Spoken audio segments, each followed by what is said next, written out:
One of the main things that keeps people from being good sight readers is they stutter when they play.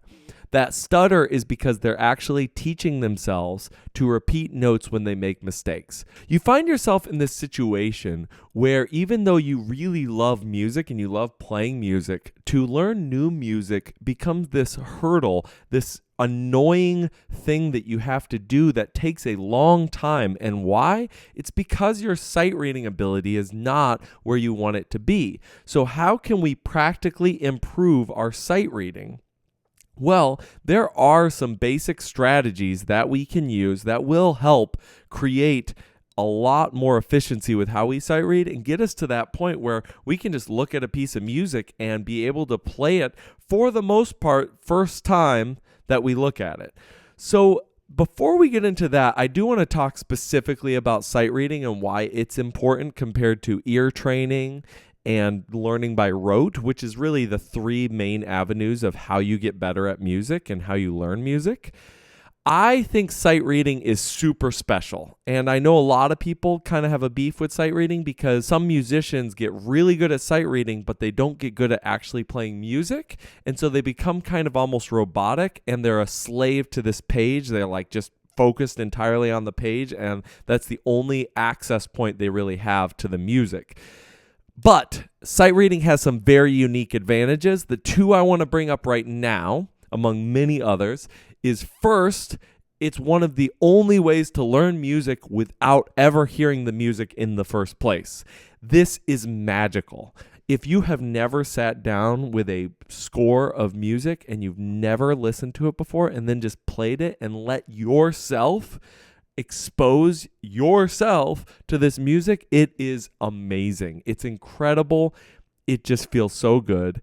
And then the second is, it is probably the most efficient way to get a bunch of people to play together who have never played together before and maybe never even rehearsed together before.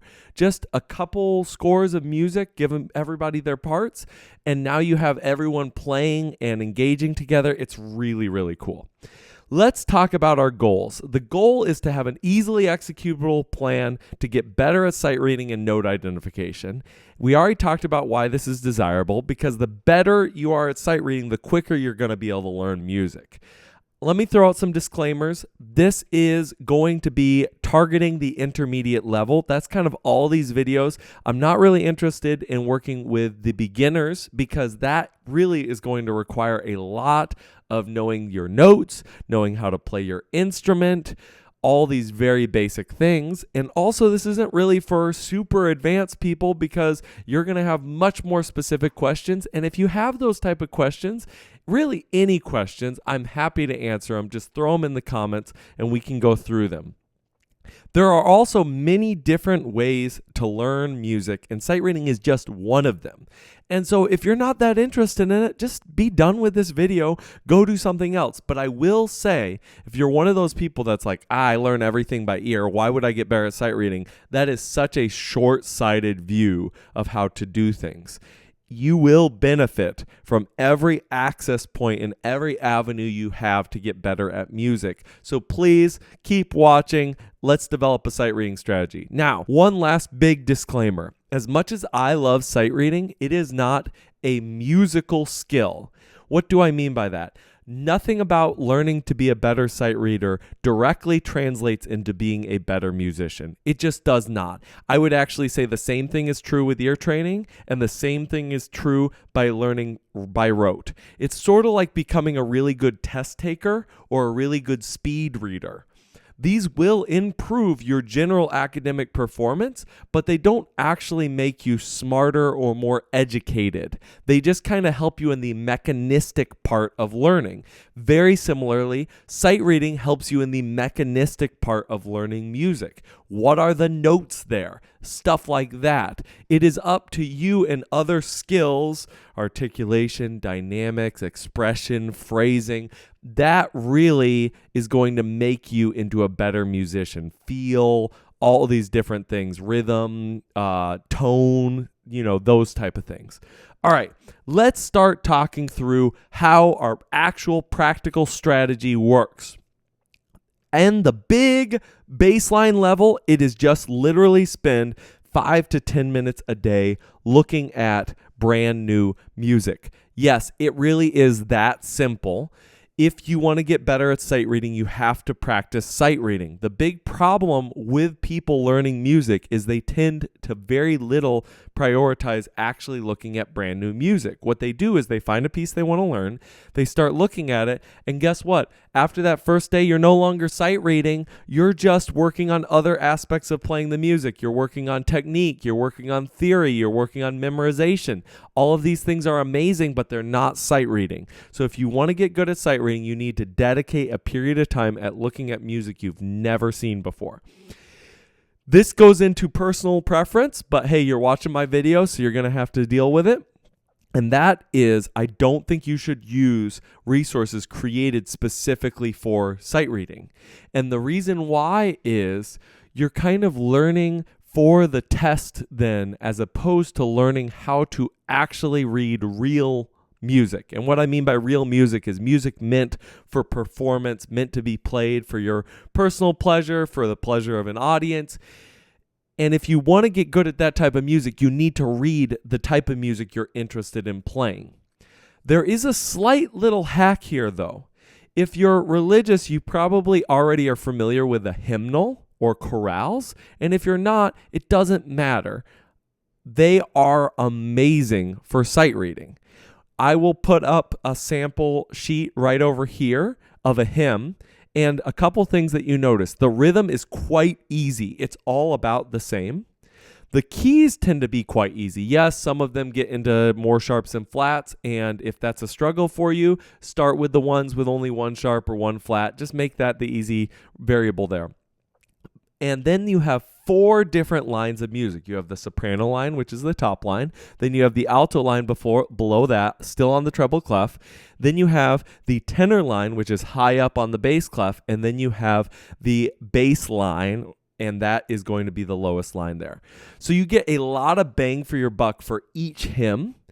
And it's well organized in this way. So that's what I really prefer. But to be honest, you could do this with Bach inventions. You could do this with suites from Baroque era. You could do this with Schumann's Album for the Young. You really can do this with whatever you want. Now, let's start getting into the nitty-gritty of how to organize this. I would recommend scaling your difficulty by choosing how much you want to learn, both in terms of how many lines and also how many measures. A measure is just one of those boxes. So a lot of times, the way at least hymnals are organized is they're going to be in 4 measure chunks.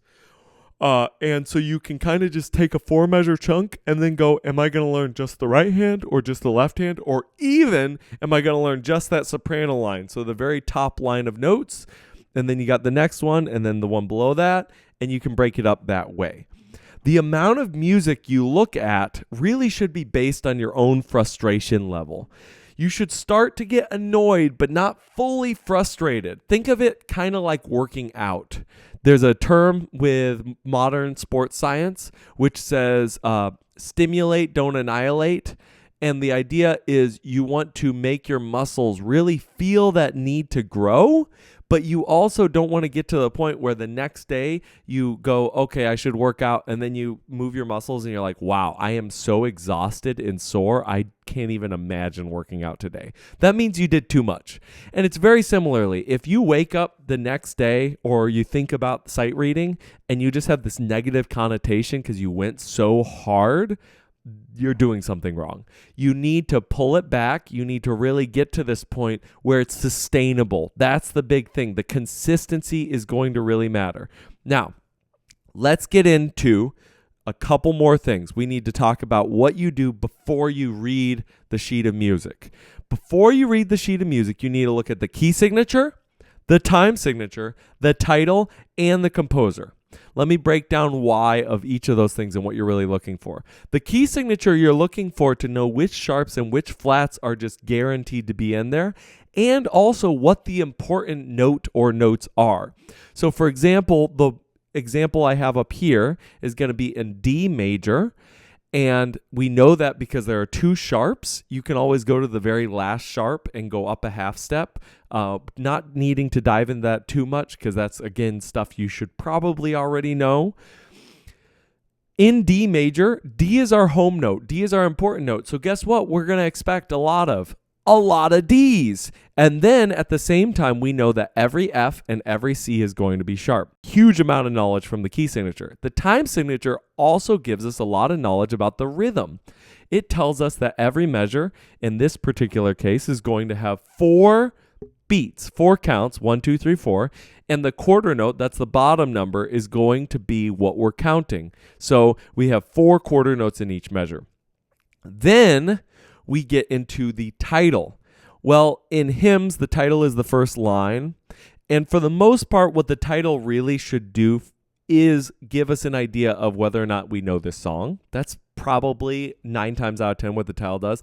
Sometimes, though, it does tell you more. Like, for example, if you're reading something that's called a waltz, well, we know from a lot of waltz tradition how we're going to organize the rhythm. We're going to be going towards one and have a nice big one, maybe even take a little bit more time on one and then push through. If that just went over your head, that's okay. The whole point of looking at the title is to start developing some assumptions and some ideas that you just know to look for because of how things are titled.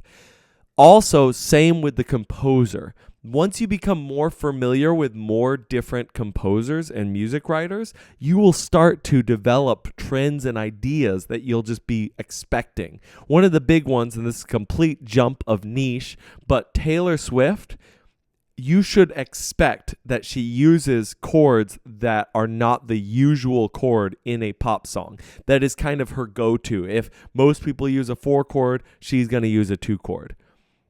All right, now, finally, the part you probably have been waiting for. This is the practical stuff. You look at the hymn or the chorale or whatever piece you're looking at. You look at it and you go, okay, I'm going to do this first line and I'm going to just do my right hand. How do you actually work on sight reading? Well, you set yourself one of 2 strategies. Strategy number 1, which I think is the one you should start with, is I need every note to be correct, but I can take as long as I want. I can literally pause forever, but I can't play any wrong notes, and I also cannot repeat any notes. This is super important. One of the main things that keeps people from being good sight readers is they stutter when they play. That stutter is because they're actually teaching themselves to repeat notes when they make mistakes. Do not repeat notes, even if you make a mistake. If you make a mistake, you could even just pick up your hands and go, okay, I'm going to go back to the beginning. I'm going to try again. I'm going to really make sure I know what I'm looking at, and I'm going slow enough that I can identify every note before I play it. As you do this, you will get better at it and it will naturally get faster. Do not rush the process. The whole point of this is to go slow enough that you will get every note correct. If it's too overwhelming to do 2 hands, do 1 hand. If it's too overwhelming to do 2 lines, do only 1 line. Then you can scale this up. Let's talk about strategy number 2. Strategy number 2 is almost the opposite. This one, I'm going to set a tempo. Again, it can be a slow tempo. But wrong notes are okay now, but I cannot pause for any reason. Another thing that is the same between the 2 of them is in strategy 1, we were not going to ever repeat notes, even if we made a mistake. Well, same with strategy number 2. Never repeat the notes. This develops that stutter that we really desperately want to avoid. Now, I think you should start out by employing strategy 1 most of the time, because the main hurdle at the beginning of learning to sight read is going to be that note identification, just constantly exposing your eyes to new notes. Once you've played something 2 times, maybe 3 times, don't ever play it again. Go to something else and look at something brand new. That's the whole point. Once you get past 3 times, you're not sight reading anymore. You just really aren't. Then, once you get really comfortable with that, start just throwing in strategy number 2, this playing with a steady tempo, as you feel comfortable. It's a much harder one to employ and to get good at, and you really need a good level of note identification before you do it, but it is going to push you to the next level and get you ready for actual performance opportunities. The final challenge is to actually invent kind of a artificial idea of what you're shooting for. So maybe, you play for a church program, or you play for, you have people coming over in a week or something, and you go, hey, I am going to learn this piece of music or this amount of music before they come, and just set it up and try to do the sight reading, then try to do some practicing and incorporate everything all together and see how quickly you can push yourself to get ready. I think you'll totally surprise yourself. And then once you've done that a few times artificially, like, hypothetically, wink, wink, yeah, I'm going to do that for them. And whether or not you do it, it's okay. Then really put some concrete, I'm going to commit to doing this. And I guarantee you're going to surprise yourself because you challenged yourself. You are capable of way more than you think that you are. And once you have a little bit of practice under your belt, the more you push yourself, the more amazing results are going to come. I'm Robert Monroe. This has been a nice practical dive into sight reading and how to actually get better at sight reading. If you enjoyed this video, please comment anything, positive, negative, whatever, and go ahead and give me a follow so we can keep making these, and just let me know what you're interested in next for me to talk about. Thanks so much. Have a great day.